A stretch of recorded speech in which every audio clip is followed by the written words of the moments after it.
Welcome to Sports Bites. With your host, Chris Joseph. Are you a sports fanatic who loves the thrill of the game and the delicious food that accompanies it? And then they had chicken fingers, exotic chicken fingers. Join us as we dive into the world of sports and the delectable bites that make the experience even better. Whether you're in the stadium, tailgating, or watching from the comfort of your home. Get ready to satisfy your sports cravings with Chris Joseph on Sports Bites. Let's dig in. It is time. Welcome to Reaction Monday, the first Reaction Monday show of the college football season. I'm Chris Joseph. I'm your host for about the next hour or so. Now, I am on a little bit early today. The reason being, it's my birthday. It's my birthday, and tonight, going over to the in-laws for dinner. So I'm going to record it. We're going to post it. If you're able to tune in now, feel free to tune in. Feel free to hop in the comments. We're going to talk a lot about college football and the weekend that was and how great it was to be back in college football. I'll go over my top 25, and I'm going to talk a little bit about this UAB program that I've had the privilege to cover so far at the beginning of the year. But kick back, relax, hop in the comments. Let's have some fun. Let's talk some college football, guys. And it started Thursday night, and I was so excited because this was the first time since 2016 that I was able to cover a college football game live and in person. And so I get down to downtown Birmingham, and I want to see kind of the everything, the pomp and circumstance, all the hoopla, the tailgating. So I wanted to go through that. A little bit different than some of the tailgates I've seen at UAB, but we get there. I see Trent Dilfer and the Blazers getting off the bus doing their little team walk. It was kind of cool. All the fraternities are out on the main strip right there in front of the stadium. And it's funny because the stadium sits here, and right across from it is the SEC offices, the official SEC offices, right? So the epicenter of football at that time. So we were excited, getting ready to go. UAB Alcorn State. I didn't think it was going to be much of a game, but still had the anticipation of being at a game. Now, I'm going to tell you this. For those of you, if your team gets to play in the Birmingham Bowl, you need to come. I had an opportunity during the UFL season, to cover the Birmingham Stallions at Protective Stadium. That is a great new stadium, great line of sights, great, concourse, food, everything. So kudos to UAB and Protective Stadium hosting a really good event. Now, here's what sucks. So I get there, game starts at 7. Don't know when they're going to start, blocking the streets off. So I get down there about 5 o'clock, and I'm going to walk around, and I'm going to do some interviews, man amongst the people, talk to the tailgaters, find out what they're doing. I talked to a couple local breweries who were out there giving out free samples. Now, I did not partake in any because I was not going to be going up to the press box smelling like Cahaba Brewing Company. But if you're in the Birmingham area, check out the Cahaba Brewing Company Blonde Ale. Really good. Really good. So walking around, and I could tell, look, I lived in Oklahoma for a long time. I'm pretty in tune to the weather. I'm like the guy on The Great Outdoors. If you see me running, start to worry. So I'm looking, I'm like, man, it doesn't look real good. So I'm going to go up to the press box, get my seat, and I'll tell you, it's different, from covering Power 5 schools to covering a Group of 5 school, but it's still the same. So I get in there, and you have your places where they're going to sit you down, has your name, everything. UAB did a really cool thing. They had a little placard, welcome Chris Joseph, College Football Dog, Sports Bites podcast. Everything's really cool. So I'm excited, right? And I'm sitting there, and you're up in the press box, and you can see this band of rain coming in. Like, it is a massive band of rain coming in. And I was like, ooh, this isn't going to be good. Sure enough, it starts coming down sideways, lightning bolts all over the place, tents blowing all over the place. It almost, I was like, I don't know if they're going to play this game today. I don't know if they're going to play it today. Game was supposed to kick at 7. We didn't kick till after 8 o'clock. And, you know, UAB did not have a good season last year. Trent Dilfer in his second year, you know, but they came out and it was a weird game because they go out, they score, they block a punt, they score again, they're up 14-0. Then they turn the ball over 3 consecutive possessions, and you're like, come on.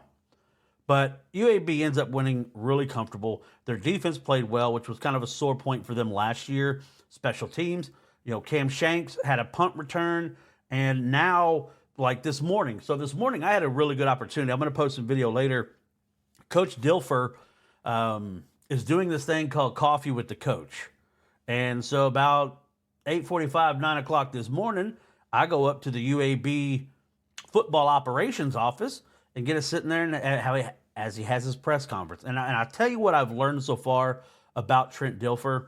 I didn't know what to expect being around him.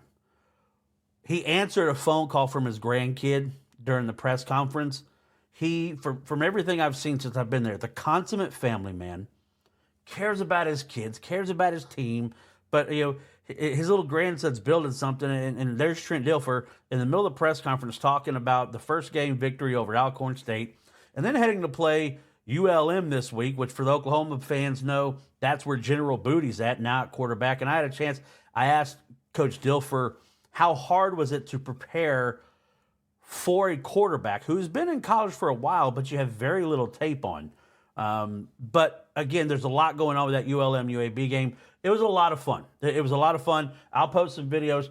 Trent Dilfer, Ted Free, all the guys that are involved with UAB right now have been top notch, and it's been a pleasure to cover them so far. And you know, hoping the best for them. Like, it'll be a really good game this weekend.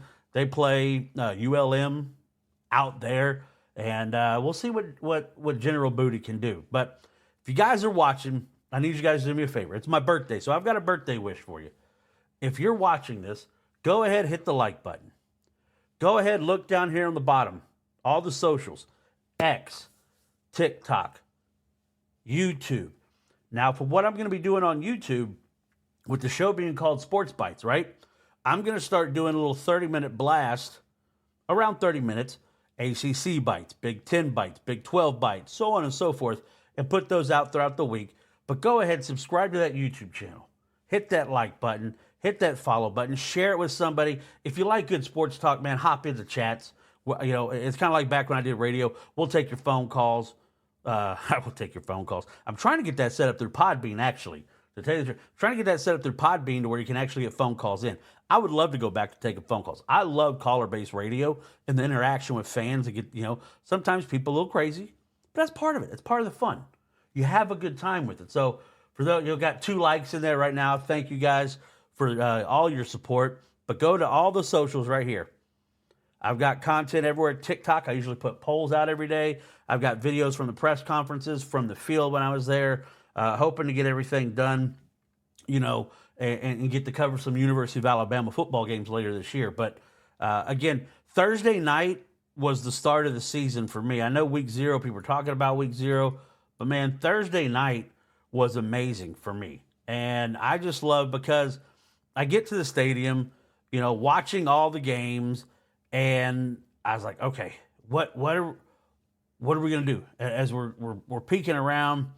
And Thursday night, you know, a lot of teams played. Missouri played Murray State, and Missouri did what Missouri was supposed to do: 51-0 over Murray State. The Racers couldn't get out of the blocks, right? Couldn't get out of the blocks. Brady Cook, really good. I think, you know, Missouri is going to be able to put up a lot of points this year. It'll still be interesting to see as they move forward. Utah, Cam Rising, you know, grandfather time. I love the toughness and the mental aspect of what a Utah team brings. But Cam Rising, 5 touchdowns against Southern Utah, 254 yards in his return after missing so much time. Kansas is out there, and they're going to be fun to watch. You know, I'll go over my top 25. Kansas is going to be fun to watch, and they're going to be a problem in the Big 12. The Big 12, there's going to be some really good football games in the Big 12. And people can say what you want about, there's no defense. It's still going to be entertaining, especially now that I don't have to worry about it, that I'm an Oklahoma fan. We're in the SEC. But the Big 12 is going to be a lot of fun. Arizona, some of these guys, it's going to be a lot of fun to watch. And Kansas is going to be one of those teams. If Daniels can stay healthy, if Neal can stay healthy, they're going to put up a lot of points and they're going to put a pressure on a lot of people. Now, an interesting game from Thursday, NC State. Now, NC State was a team that I had kind of slated in there to, possibly win the ACC. Grayson McCall from Coastal Carolina comes in, and they struggled. They barely beat Western Carolina. The Catamounts pushed them, but Grayson McCall, 318, 3 touchdowns, 1 interception.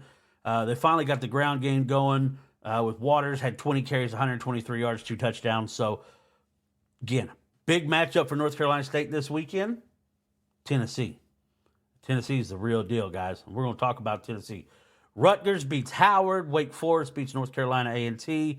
We go down. But, of course, the game that everybody was excited about on Thursday was Colorado and North Dakota State. Coach Prime, Shedeur Sanders, all this talk. Horn Jr. at receiver, Shiloh Sanders, Travis Hunter.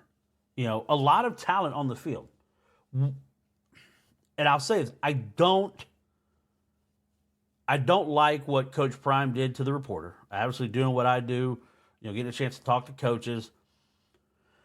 But there's some things like Coach Prime is unapologetically himself and is garnering a lot of hate. Now, Shedeur Sanders, I'll tell you what, played really well. 445 yards through the air, 4 touchdowns, 1 interception. The defense, you've got some work to do, guys. You've got some work to do if you're Colorado. North Dakota State, the Bison, who are a really good, very fundamental football team. If the referees hadn't, messed up at the end with timing, might have had a little bit more of an opportunity. Travis Hunter made some unbelievable catches. He also got away with a lot of offensive pass interference, I think. But Shedeur Sanders can spin the football. Now, it'll be interesting to see if he gets to a certain team in the NFL, because he's going to get a shot in the NFL. I don't know where he's going to go. Prime saying he's going to be a first-round pick. It will be interesting to see what he could do with a better offensive line, because right now he's not getting that kind of protection, and his clock is extremely fast in Colorado because they just don't have that protection. But Colorado wins. They go 1-0. They win 31-26. Good game. It was fun. I got to watch most of it up in the press box while the rain delay was going on. Coastal Carolina, the Chanticleers, came to Jacksonville, Alabama, smacked around Jacksonville State and Rich Rod, 55-27. Then the UAB game I was at, 41-3. UAB won. Jacob Zeno, 215 yards, 2 touchdowns, 1 interception on a tip pass. But really, I like watching Jacob Zeno play. North Carolina escapes Minnesota. Minnesota misses a field goal late in that game. But overall, a lot of fun. ULM played Jackson State, and ULM, it was tied 14-14 in the third. And then ULM, they pull out a 30-14 victory. Now, I'm going to tell you a little something, and I'm excited about it. Everybody knows that this show is about sports and food, right? I'm up in the press box, and Alcorn State is in Birmingham. You've got the athletic director, and I'm walking past some of the guys' equipment that's sitting in press row. And I look over at his computer, and what do I see? I see the starting screen for my podcast on this guy's laptop. And I'm like, whoa, wait a minute. That's me. And so we start talking. He is one of the heads of the Black College Athletic Association. And they do a lot of pregame shows and talking and stuff like that, before they really support the HBCUs. And he said, man, I love that you talk about sports and food. We got to get you to Alcorn State, Jackson State, so you could be there for the tailgating and experience that. And I was like, ooh, say less. I have officially been invited to the barbecue. They always talk about if you got the invite to the barbecue. I've been invited to the barbecue. Jackson State, Alcorn State. We're trying to get that planned out. Sports Bites on the road at what could be one of the best tailgate locations in all of college football. I'm excited about it. I'm excited. So then we get to Friday. Friday, I'm out doing some things, getting stuff done, trying to get home because at 6 o'clock, Oklahoma's playing. And I was excited to watch this version of the Sooners. Obviously, a lot of talk about defense. How is Jackson Arnold going to look? Again, not against a great team in Temple, all right? Not a great team. But what I took away from the Oklahoma game and trying to take my crimson-colored glasses off and look at it objectively, Jackson Arnold, 141 yards and 4 touchdowns. People are going to say, well, oh, my God, he didn't Oklahoma forced 6 turnovers. A lot of short fields, right? A lot of short fields. So they didn't have really a lot of chance to really go down the field. Now, one development out of Jalil Farouk, a broken foot. Of course, he missed some time last year too, but he is out now with a broken foot 6 to 8 weeks after surgery. Nick Anderson might be back for the game against Houston this week, but Jackson Arnold, he's going to be fine. First possession makes a great throw to Jalil Farouk, kind of layers it over a cornerback in between a safety. Really good throw. Gavin Sawchuk really never got going, and I bring that up because I didn't think the offensive line play from Oklahoma was great. And that was a concern for a lot of Oklahoma fans heading into the season. Now, Bill Bedenbaugh does a fantastic job at getting guys ready to play at the next level. A lot of, replacing the whole offensive line. Now, there was a couple starters out. But what was glaring to me as I'm watching this is if you're Oklahoma, you can't get stood straight up and pushed back by a Temple defensive line. You can't. Now, again, we got a couple of weeks until they play Tennessee, but if the offensive line from Oklahoma plays that way against Tennessee, James Pierce Jr. is going to have a field day against Oklahoma. And he is going to be in the backfield all over Jackson Arnold all day. Taylor Tatum showed why he was a 5-star number 1 running back. Bauer Sharp comes in from Southeast Louisiana, 5 catches, a touchdown. Look, it was good to see the tight end back. Now, Jeff Levy didn't use the tight end a lot when he was at Oklahoma, but with Seth Luttrell and Joe John Finley now running the offense, you're going to see some tight end play. You saw it. The defense, a thing that really stood out to me. We all, if you follow college football, you know the name Danny Stutzman. You know the name Billy Bowman. It was the defensive line. And that was a lot of things people talked about SEC Media Days heading into it. Could Oklahoma compete depth-wise in the trenches, defensive line? Now, what surprised me or what I was impressed about was the number of guys that got in and the number of guys that got some playing time, right? And Jaden Jackson, the freshman from IMG Academy, of course, he went there with David Stone. But some of the guys on the defensive line, Grace Halton played great. Marcus Strong, Ethan Downs, Demonic Williams, loved it. Loved it. Now, again, harder competition is coming, so we'll see what happens as they move forward. But 51-3, you gave up under 200 yards of offense. This is an Oklahoma team that people have always ragged on their defense, and for them to show up and play defense like that, I tip my hat to them. No other real big games on Friday. Wisconsin struggled with Western Michigan. That's going to be kind of a bad game, I think, for them in a couple weeks as they take on Alabama, which I'm getting ready to talk about Alabama. Saturday gets here. It's full on. Now, I want your guys' opinion. If you're watching this, who's doing the best pregame show now? Do you like Pat McAfee? Now, I loved what Coach Saban said after the game or during pregame, their game day show.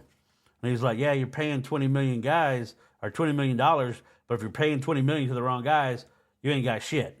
I was like, "All right." Then the videos surfaced, the Pat McAfee dancing, Nick Saban kind of just in his own little world. But do you like that, or do you like the big noon kickoff?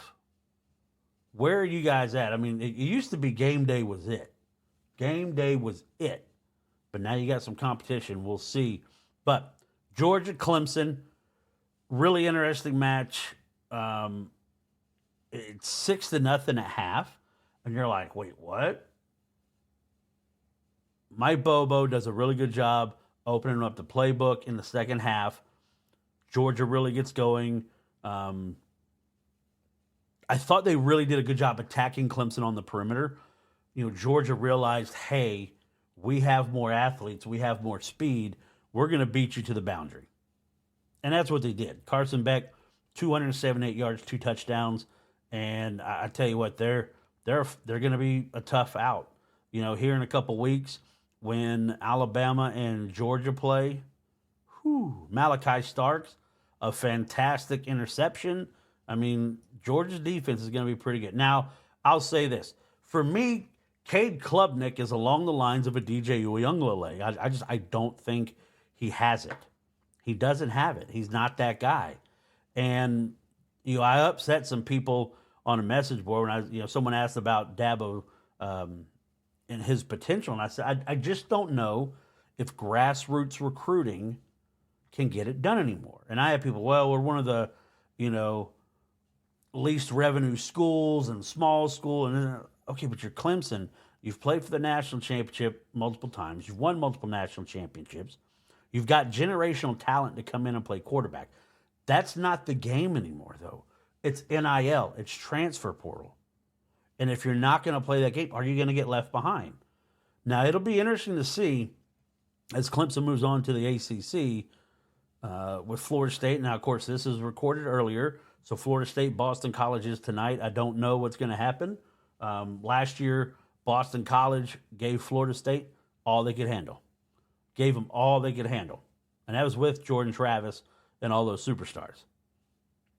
But Georgia wins 34-3, making it very easy for the Bulldogs. Ohio State knocks off Akron 52-6. Will Howard, okay day, 228 yards, 3 touchdowns. They were supposed to beat Akron that easily. A lot of people thought maybe they'd put up a few more points against Akron than that. But the young kid Smith at receiver, I think between him and Ryan Williams at Alabama, probably the 2 best young guys out there, if not 2 best receivers in the country. Now, I know there's a lot of people who watched the games last night, and we're going to talk about USC, and you had some good receivers at LSU. But if you watch Smith and Williams from Ohio State and Alabama, those young men can go out there and get it. All right? Oregon takes on Idaho, the Vandals. And, Dylan Gabriel, a lot of people are coming after Dylan Gabriel saying it's his fault that, what were they? He was 40 of 49, 380 yards, 2 touchdowns. Some Oklahoma fans that were wanting Dylan gone are going to be like, yeah, he couldn't throw the ball downfield. Downfield inaccuracy was the biggest point against Dylan Gabriel.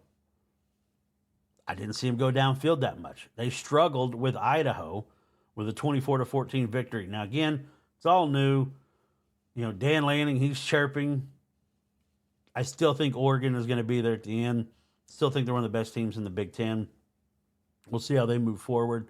But again, if you're Gabriel, 380 yards, 40 of 49, 2 touchdowns, no turnovers, it's still a pretty good day. Still a pretty good day.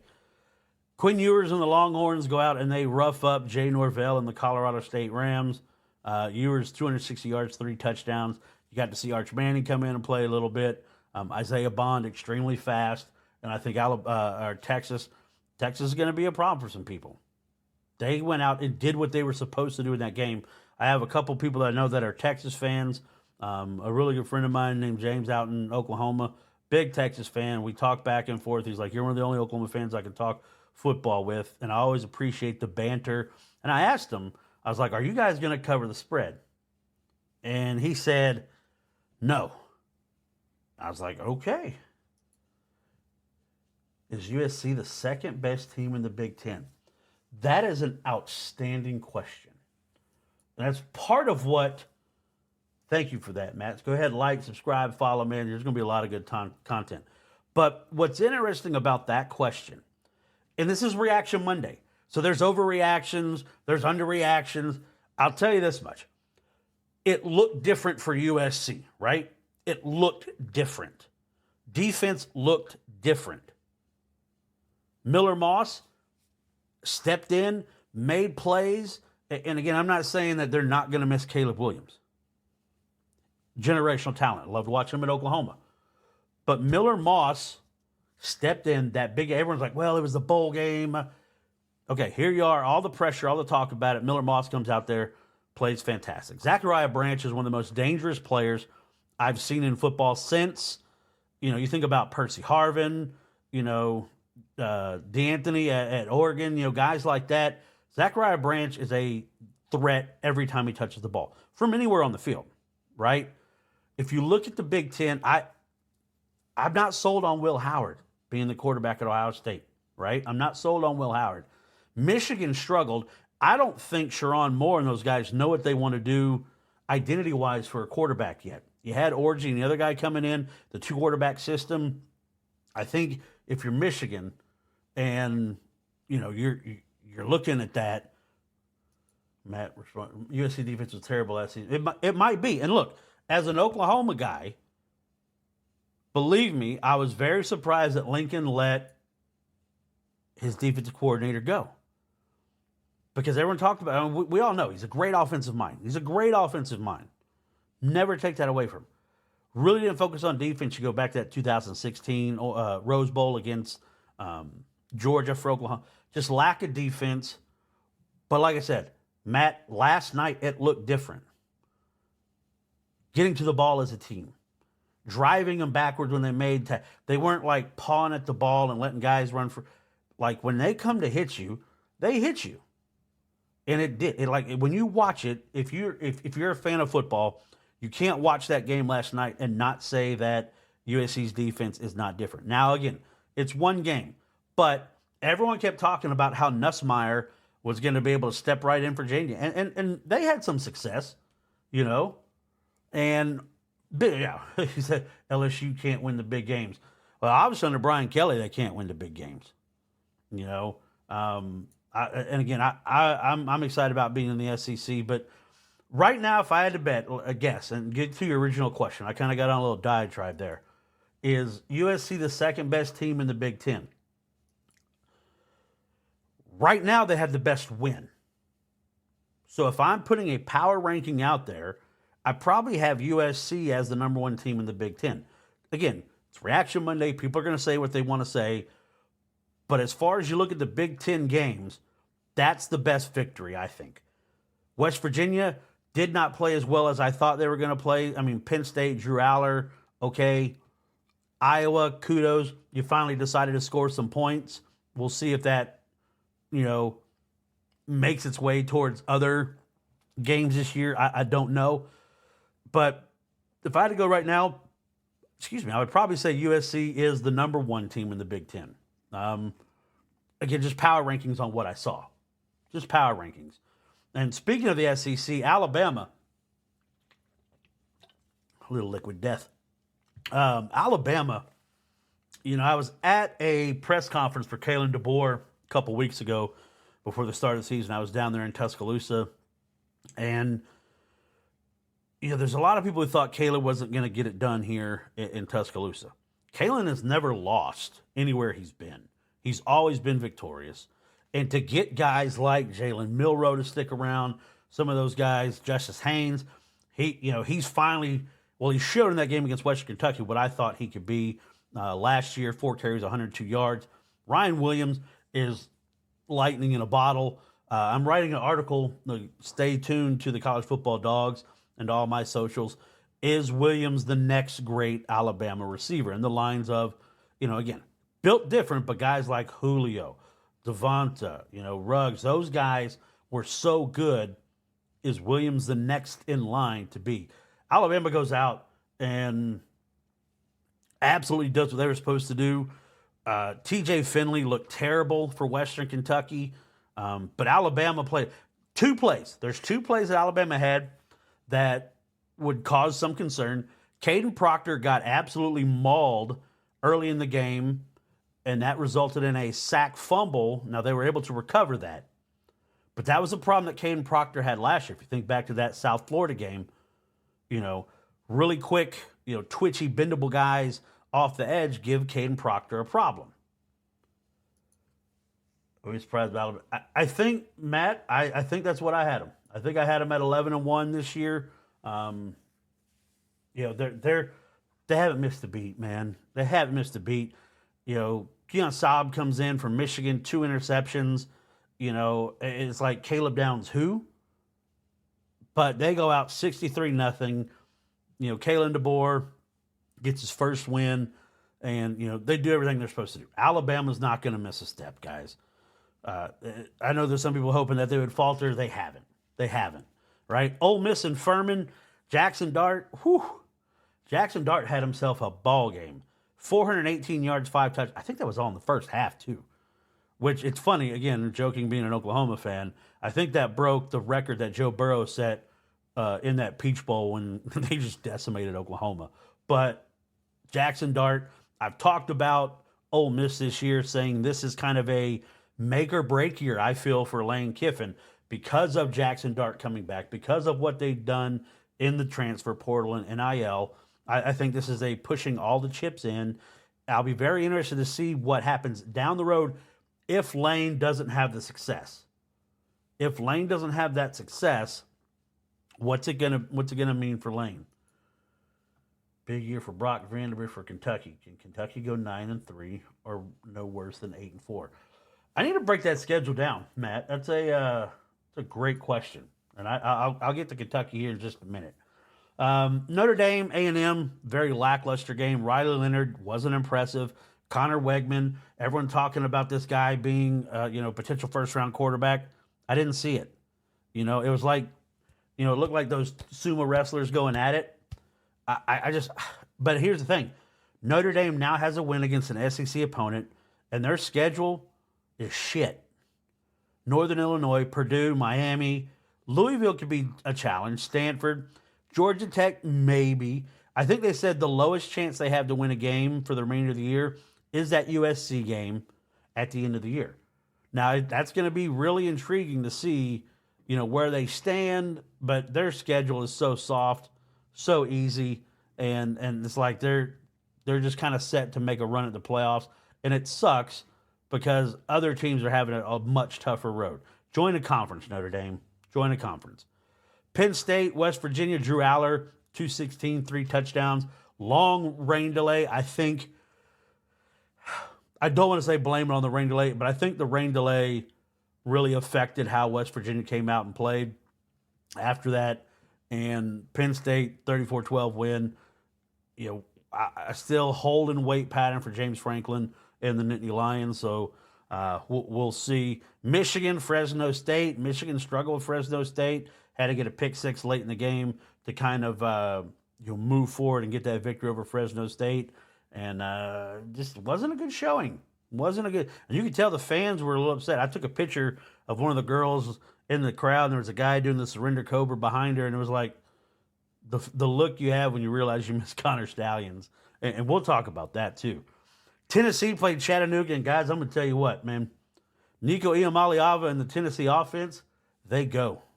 They go, and they go fast. There was times, if you're watching, and I used to officiate, trying to keep the chain crew up, there was times that Nico is snapping the ball, and that chain crew is nowhere near the first down marker. They are super fast, and Nico Iamaleava, 314 yards, 3 touchdowns, played really well. Big game against North Carolina State coming up for them this weekend.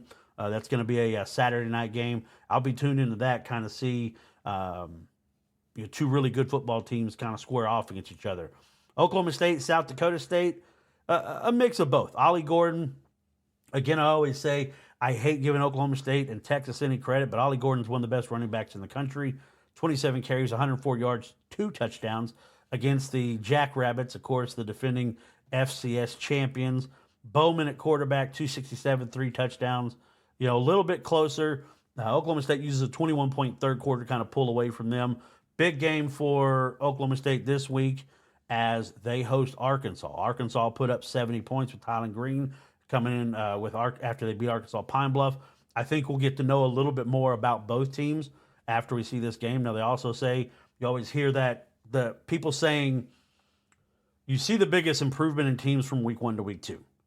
So it'll be interesting to see what Oklahoma State does. it'll be interesting to see what Arkansas does, right? Kansas State goes out there, kind of a slow start, but they win over UT Martin 41-6. Arizona, video game numbers, 61-39. Noah Fafita, 422 yards, 4 touchdowns. McMillan, 10 receptions, 304 yards, and 4 touchdowns. Come on, man. That's ridiculous. Now, the only alarming thing is they gave up 39 points to New Mexico. So there might be some really high-scoring games in the Big 12. Iowa, you put up 40 against Illinois State. Good for you. You won the game. I'm not sold on Iowa, and I'm not trying to be disrespectful, but I think Iowa is a big fraud. I mean, they played 3 ranked teams last year and lost by a combined 94-0 against 3 ranked teams. We'll see if they're any different. I tell you who's really different, the Florida Gators. Because Miami came in there and took your damn lunch money. They beat you up and down your own field.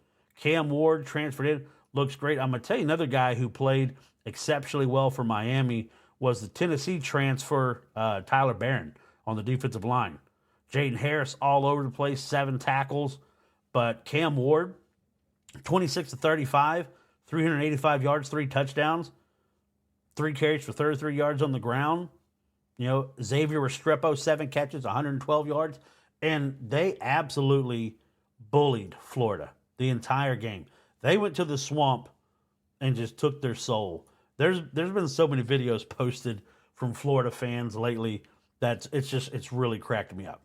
It's really cracked me up watching, some of these Florida fans react. But that was your top 25 games. Now, and I'm going to take this time. I know Vandy Chris, if you're working, you're probably not watching, but here at the Dog TV Network, we've got Vandy Chris, who's a huge Vanderbilt fan, and never met a Vanderbilt fan before in my life. But man, the guy, he loves his team, and they got it done. Vanderbilt. I didn't think they were going to win the game. Virginia Tech coming, I thought Virginia. Even Vandy Chris, I don't think he thought Virginia Tech was going to lose that game.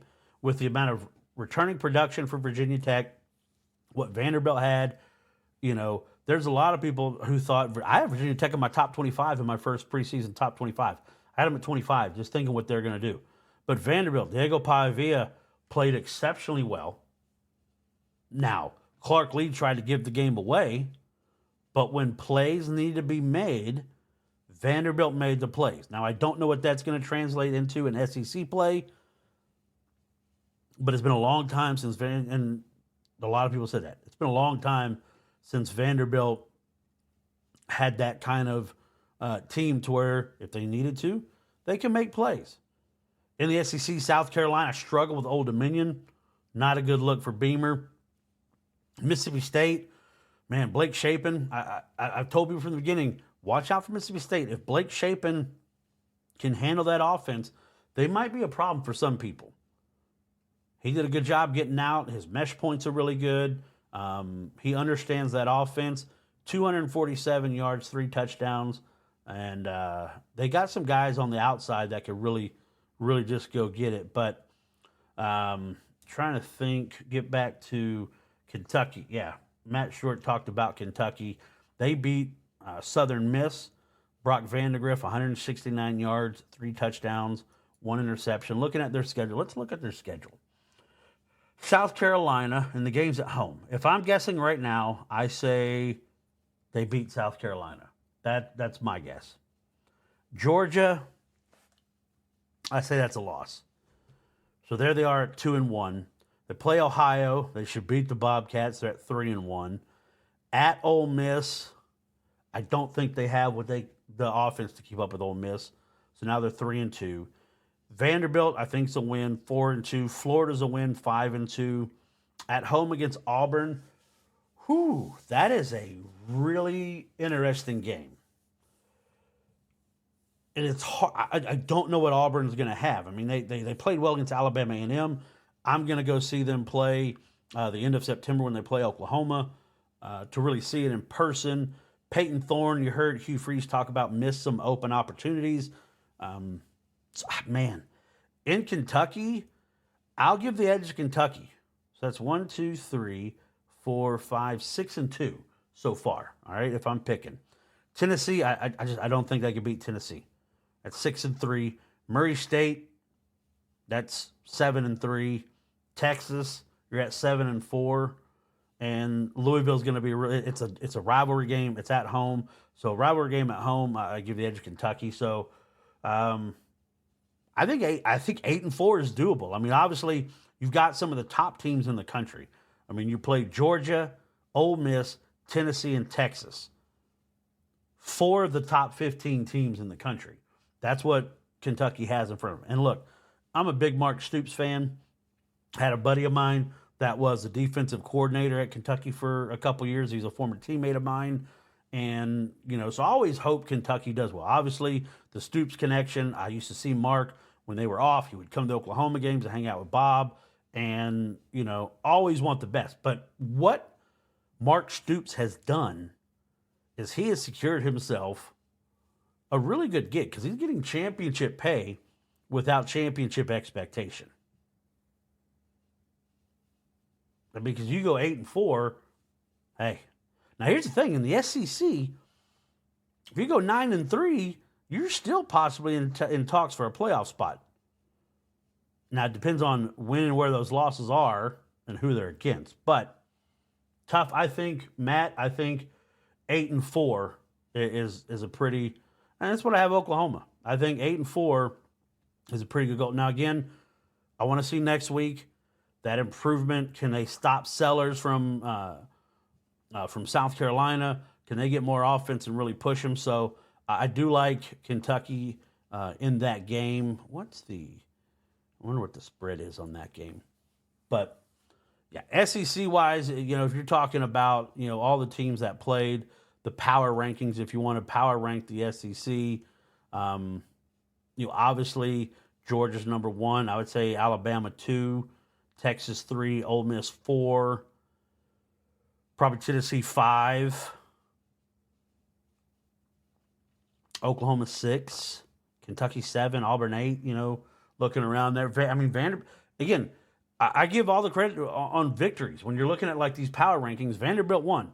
And when Matt asked me, do I think SEC or USC is the number 2 team in the Big Ten, I have been number 1 because they have the best victories so far. From this short sample size, this little bite-sized portion of the season, USC, to me, has the best victory. Now, we talk about that, and I got to bring this up. This cracks me up. John Emery, they kind of put you in position. Is it disappointing when those guys perform and you don't get a victory? Hell yes. Hell yes. I mean, and that's what I said to the team. I said, we had some guys played their butts off tonight, and we're sitting here again. We're sitting here again talking about the same things, about not finishing when you have an opponent in a position to put them away. But what we're doing on the sideline is feeling like the game's over. And I'm so angry about it that I got to do something about it. I'm not doing a good enough job as a coach. And I got to coach them better, because it's unacceptable for us not to have found a way to win this football game. It's ridiculous. Ooh, Brian Kelly's heated. Now, if you watch that clip,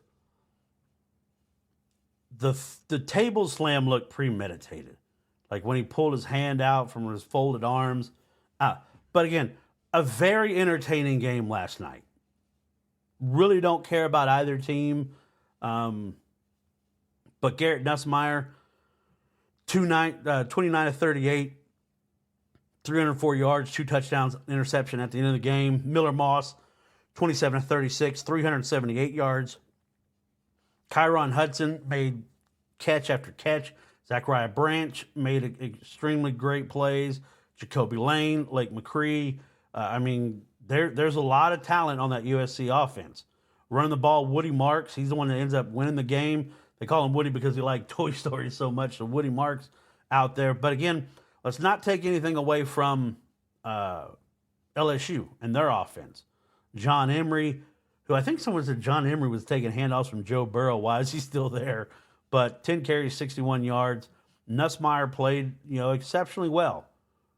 Kyron Lacey, 7 catches, 94 yards, a touchdown. Aaron Anderson had a touchdown. Harold Perkins Jr. All right, I want to talk about Harold Perkins Jr. for a little bit. Had a good game. 8 tackles, 1 solo, half a tackle for a loss. Do they have him in the right spot? If you're an LSU fan, do they have Harold Perkins Jr. in the right spot? I don't know, because he was so ferocious as a freshman on the outside. Now he's in the middle. I don't know if he's the same kind of player. He did lead the team in tackles last night. 8 tackles, 1 solo. But when it came time, USC and Miller Moss made the plays. And he looked cool. He looked calm. He looked collected. He did a great job. And you get rid of a coach that really didn't emphasize. They talked a lot about how USC changed their bodies this offseason, and they did. They made it to where they look really different than what they had. Gaining weight in a positive way, peak performance, getting sleep, getting training, everything.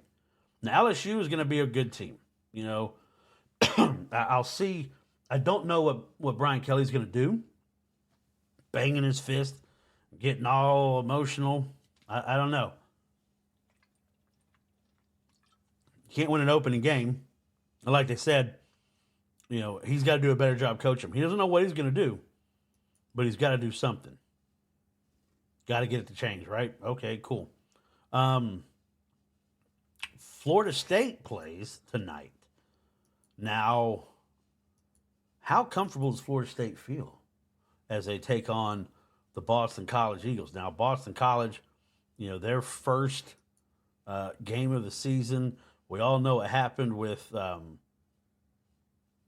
Florida State going over to Ireland. They, the spread is 16.5.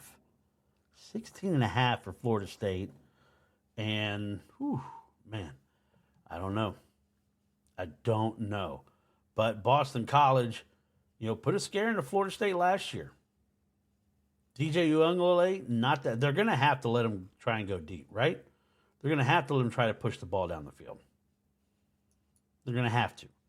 Or else Florida State, if they go 0-2, they're in some big trouble, guys. Florida State's in some big, big trouble. I tell you, the team that really impressed me was Miami. Man, Miami's so good. Cam Ward. Now they played well, so we'll see. We'll see how good they play moving forward. But again, a great week 1, right? A great week 1. Had so much fun. A lot of good football. We got a game tonight. Heading into Thursday night, the NFL kicks off. And me, I'm a Washington guy, so can't wait to see what the Commanders do. Now they're playing against Tampa. We'll see who actually gets the start. If Marcus Mariota, Jane Daniels, the gamemanship. We'll see. I hope Baker plays well, but I hope Washington wins.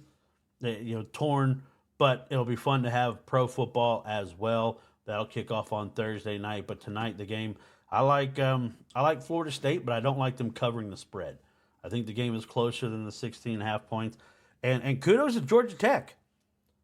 Goes out there and gets another win after, beating Florida State, coming back, and they beat Georgia State 35-12. Haynes King playing good at quarterback, and I think they did a really good job. Now, heading into my top 25. Here we go. And I think, as I'm looking at this, I left Miami off. Complete error on my part. I would probably have taken, moved some teams down, kept Louisville out. But that's on me. Just when I saw Miami, I was like, man, I forgot Miami in my top 25.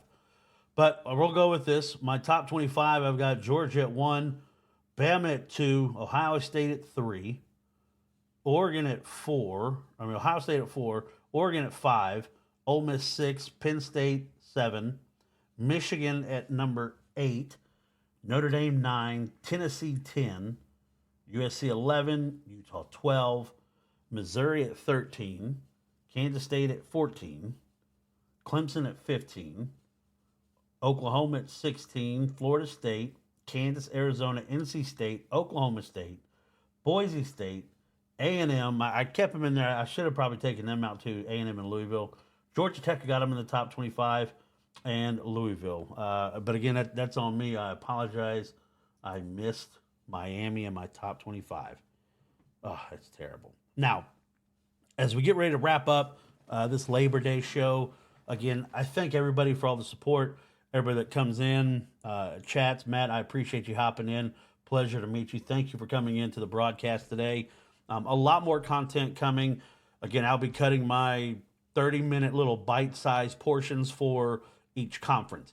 ACC bites, Big 12 bites, SEC bites. Those will start to be filtered out, and we're going to put that out there so everyone has a little more content. Now, again, if you are a fan of college football, follow the College Football Dogs. You know, with what we've done in a year, only being around for a year, we are making extreme headways, guys. We have writers that cover every team, every conference. We have shows that'll dive into every team, every conference. If you're a Big Ten fan, hey, and I know I'm sharing on here, check out the Big Ten Backers. Great show. If you like, Group of Five action, the Sun Belt Syndicate does a fantastic job covering Group of Five football, especially the Sun Belt. Golden Boot, they've got some really good interviews. They had a really good interview with Coach Cooper from Long Island, talking about how Tyrann Mathieu, the Honey Badger, got his name. Never knew that story. It was great. So here on Dogs TV, there's a lot of stuff coming. Pre-game shows, live from stadiums. There's going to be a lot of content, right? A lot of content. And I just hope everybody is on board. Because if you want good college football, unbiased, and people can say what they want, but you talk about like Oklahoma, like I'm a huge Oklahoma fan. But I also pissed a lot of people off because I said they were going to go 8-4. I just, looking at it. Yes, I would love for Oklahoma to go 11-1. I don't think it's going to happen. I'll be happy if they do. I don't think it's going to happen. But, so the way the week is going to work, Monday is going to be my Reaction Monday. Obviously, Reaction Monday. Usually it's going to be at 7 o'clock. And I'll bump right up to the Golden Boot podcast, which those guys, again, do a great job. They're going to be on Monday nights. I know tonight, Vandy Chris is going to be on Cloud 9 talking about his Commodores and their big victory. And they deserve it. They weren't given the victory. They played well. But I'm going to go bump up from like 7 to 8:30 for the Golden Boot podcast.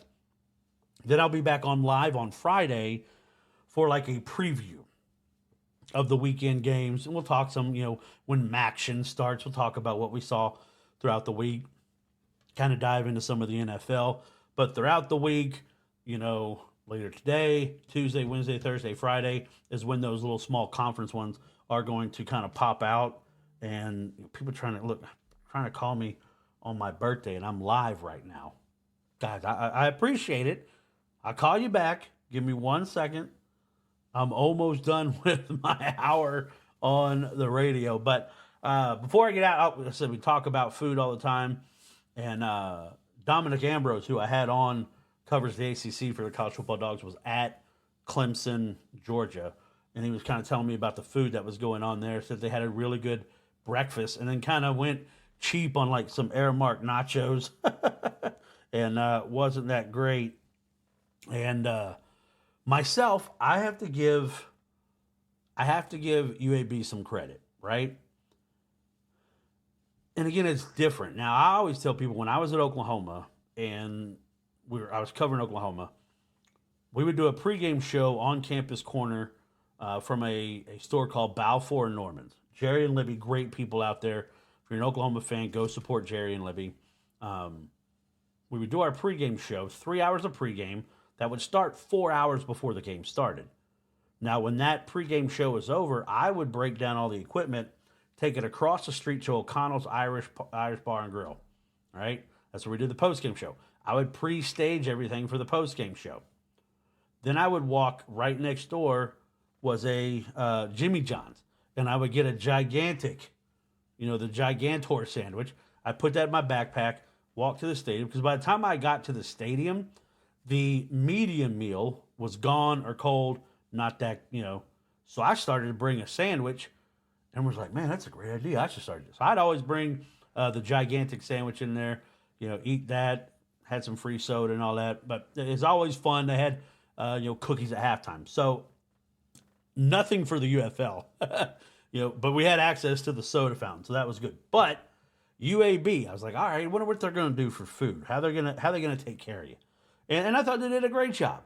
I love hot dogs. They had really, really good hot dogs.